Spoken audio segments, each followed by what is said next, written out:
Good morning, people.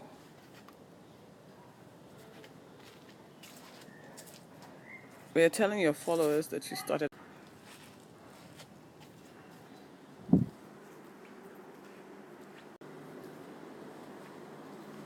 Good morning. I can see my Turkish friends. Hello. Good morning, everyone. How are you all? And soon to be Resurrection Day. I'm super excited.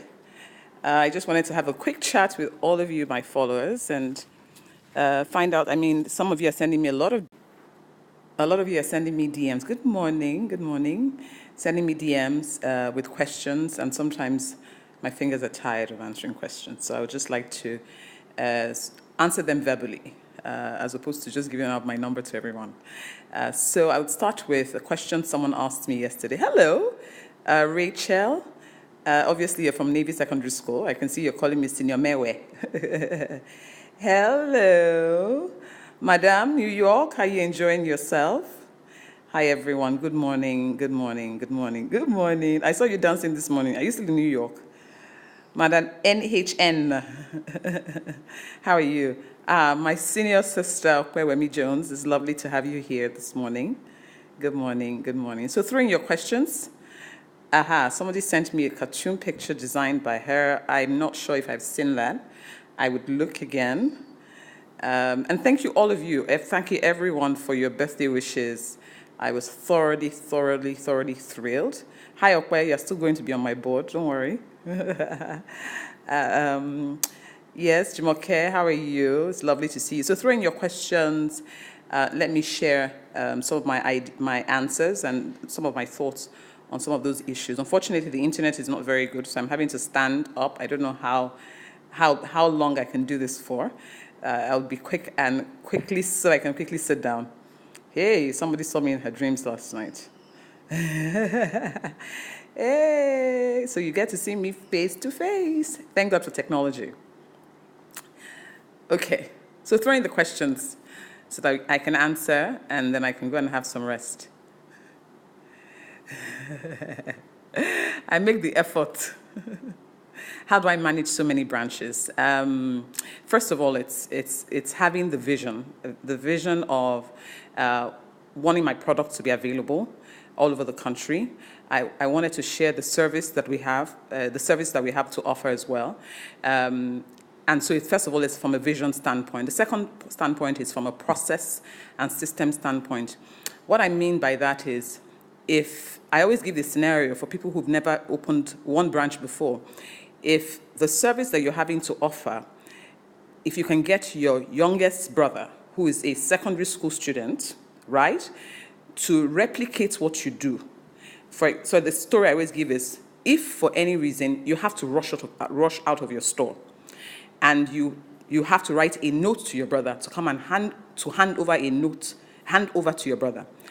You have to write down everything you do, from where you find the keys when you want to open the store, how you open the store when you get in, what you do when you first get in, how to clean the store. Imagine your brother has never been to the store before. So you write it down, and then by writing it down, you are able to document. And when you document, you have to train. So to be able to run more than one branch is, first of all, to have the vision that you want to have more than one branch, but two, you have to document every process and then train people to follow that process. How do you manage homework and work stress? So I think, obviously, I've passed the stage where I'm managing homework. My children are now teenagers, but it's lesson teacher. Back in the days, we're still looking at some of his notes from primary school. I think that, first of all, we have to see doing homework as the time that we spend with our children, intimate time. And that intimate time it's a perspective. So if you see it as something that is stressful, you will be stressed by it. But if you see it as something that is a time to spend with the child, to get to know the child better, then it becomes easier to enjoy the process. Work stress is inevitable. It's almost like you can't really work without, no matter how much you enjoy your work. I mean, I've gotten to a stage where I'm scared of Mondays like everybody else. But I think that everything's still a decision. Somebody said to me this morning, being stressed is a decision. Being unhappy is a decision. Being joyful is a decision. So I wake up some days and I'm really, really overwhelmed by everything, by all the things that I have to do, all the things I have to catch up with, all the things I have to keep doing to be able to move forward. But I then change my perspective. Sometimes I speak to myself. Sometimes I dress up, put on some eyelashes, put on some red lipstick, wear high heels, put on my wig, and then just say to myself, you know what, I'm going to have a blast. And I think that helps us with this issue of depression. Many times we need to actually speak to ourselves. I always tell the story of David, when the Bible says that David came back, and the Bible says David encouraged himself in the Lord. So it's a habit that I've had to cultivate for myself. I don't feel like doing it today, but I'm just going to do it because I have to.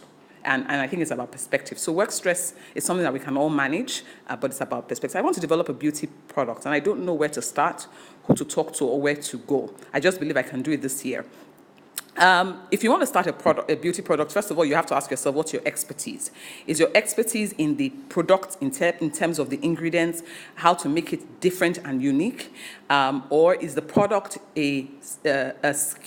your marketing ability? Because sometimes it's not just about having a great product. Sometimes your gift is about how to create a brand out of that product. So you need to decipher which one it is that you have. If it's about creating a great product, a great quality product, then you need to find people who can help you, right? What inspired your branch tour? You have visited about 4 now. What do you intend to gain from it? I think that people build organizations, and I think every CEO or anyone who's running a business needs to feel the vibe of their employees. I think because the employees are the ones who are interfacing with the customers also, that also determines how well your branches can do. So for me, I have what I call the listening tour.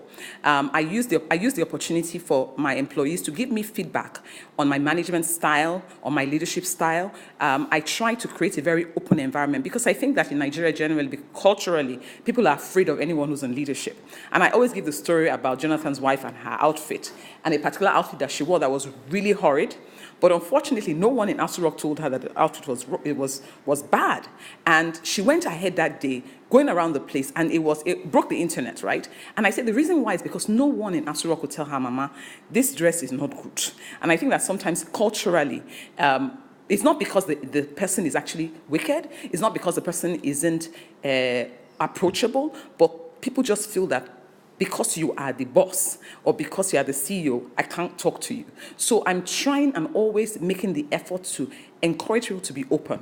And so when I arrive at your branch by myself, no PA, no assistant, no EA, no whatever, just sitting and just saying, I want to listen. It helps people to break those barriers, open them up, hear them, and don't get defensive, because many times they say things that can be, you feel like you're making so much effort, but when you put the title CEO on your name, to whom much is given, much is also expected. And leadership also requires you to be humble, to listen in to the people, and also you learn so much about people. I just found out that somebody lives further than Ikorodu, and it helps you to be more empathic as a CEO as well, because when you are interacting with them, it's not because they're just telling you.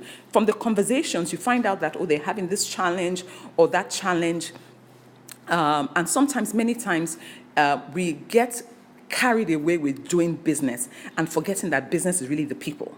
And so when I go on those tours, it's really an objective to listen, to engage, to have a good time with the staff, and try to constantly break the barriers that make people think that as a CEO, as the MD, you are not approachable. But most of all, teaching them also how to become leaders on their own. So when you see me do certain things, you say to yourself, when I go and start my own business, this is what I should do. To whom much is given, much is expected. So when you put a title like CEO under your name, you know that it's a huge responsibility and it's not for babies, and it requires a lot of work. How do I choose the perfect team to work for me? It's a very, very, very tough one. It's a struggle I'm still going through. I have been very lucky in some instances. Somebody sent me a message yesterday and was saying, how do I find the right team? And I said, first of all, you have to work with your gut instincts. As an entrepreneur, that gut instinct is one of the greatest assets that we have as people. Our sixth sense, our intuition, our ability to see beyond the natural. It is real, and it's something we have to stay in tune with. That's number one. Two, you have to look for attitude. I think a lot of times you're looking for someone who's skilled, and many times people have such a bad attitude that in interfacing with human beings themselves, they are not kind. Their approach to life is different from yours. And so sometimes it's really about the values that you're looking at. What is the person's value? How do they see life? What do they want to do for themselves? Then skill also is very, very important. How well can they do what it is that they're doing? But many times we employ people who have great skill, but have such a bad attitude. And so for you, it's a no-no. Never take skill over a good attitude. Never take commonality in terms of values more than skill. But most especially, last but not the least, is that you as the leader has to keep your people engaged to have a great team. So if you don't keep your people engaged, you cannot expect anything magical to happen. It becomes important to, as a CEO, to consistently share the vision. I mean, where we are right now as a country, when we don't hear from the president, there's something that goes on with us. When we don't hear from our fathers, there's something that goes on with us. As long as you're in a leadership position, you have to give. Somebody's asking, how can you be a mentee? Log on to my website, www.tarafeladrotoye.com, and there is a mentorship cohort that's starting in June. Register, fill in all the information, and we'll shortlist and determine whether you're ready for mentorship, because mentorship is not for everyone. Sometimes people just like the idea of being mentored. In cases where you are good at many things and want to find a focus, how do you juggle being a wife, a mother, friend, and then your business? You make it seem so easy. I know it isn't. Nothing is easy. Nothing is easy, but I think I'm very, very big on perspective. I'm grateful for my friendships and my relationships. I know the role that they play in my life, and I make an effort to keep and nurture those relationships. I know the importance of my relationship with my husband. So for me, it is important. I know the relationship with my children is important. So it is not easy, but I make the effort. And how do I make the effort? Many times it's about developing, yet again, systems, habits. And I think the habits help me to achieve some of those things. So, for example, I have a very good friend that I love very much. I don't get to see her all the time. She's very busy, just as I am. And we decided, you know what, we're going to see ourselves once every month, and it has to be the first Wednesday of every month, right? And we determined that if she has a meeting, she has to find a way that the meeting has to be in Lekki, the month that she's supposed to come. And it's the same with me as well. And that's how I keep engaged with that relationship. Thank God technology is helping now, WhatsApp and what have you. We have to make that effort. If it's for your husband as well, the website is www.tarafeladrotoye.com. It's the same with your husband. We have our date night. We have a habit of speaking to each other very late at night. That is so important. Having a healthy sexual relationship as a couple is also very important in keeping in touch and in tune with each other. Having habits to spend time with your children, whether it's at the table at dinner or whether it's homework. Please, please, please, please, please. Those habits is some of the things that help us to have a balance. It may never really be balanced, but it's a decision. But also in the process, enjoy it. I don't know whether many of you saw my CNN interview, and they asked me, what is that thing I'm most scared of? And I said, that thing I'm most scared of is achieving my vision, but not enjoying the process on my way there. And that interview was done 2 years ago, and I committed, and I don't know how you saw how I celebrated my 40th. I determined to have a good time. I have not always been like that. I have always been, Omoni has this joke that she plays about how I used to carry my business on my head like I was going to die, right? So it's not as though it is easy. And I'm not trying to make it look easy. I'm just trying to let you know that I have decided and I have committed to enjoy the process on my journey to achieving my objective. And I think all of us should have that. Those things kill depression, right?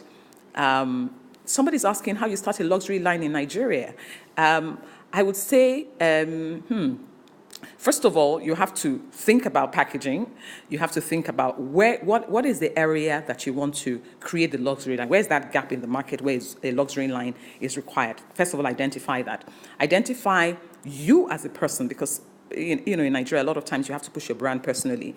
Are you someone who's predisposed to luxury? And if you are, then you can go ahead. How do you get your husband to believe in your dreams when you start and support you? A lot of times women complain that their husbands don't support them in their businesses. And I say, one skill that we all have to learn, even if as business owners, is the ability to communicate. How did you communicate your dream? How have you carried him along with you? Sometimes we have to realize